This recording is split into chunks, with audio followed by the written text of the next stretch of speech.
The Battle of Grozny in 1996, part of the First Chechen War between the Russian Federation and Chechen separatist forces, was a significant and brutal urban conflict.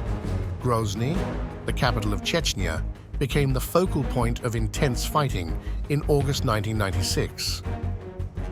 In an effort to reclaim the city, Chechen fighters launched a surprise attack on August 6, 1996, catching the Russian military off guard.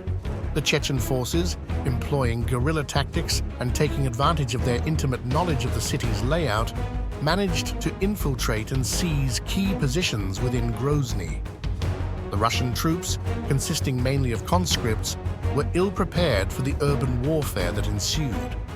The fighting was characterized by house-to-house combat, widespread use of snipers, and heavy artillery bombardments.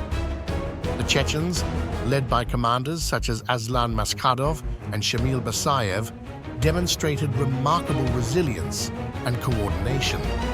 Despite their numerical inferiority, they inflicted severe casualties on the Russian forces and managed to disrupt their command and control structures.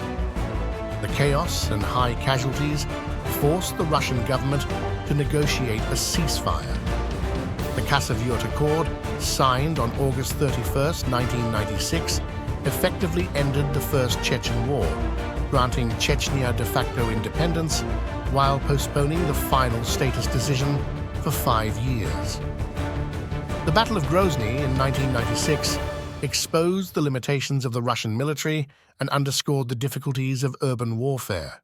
It remains a poignant example of asymmetric warfare, highlighting the determination and tactical ingenuity of the Chechen fighters.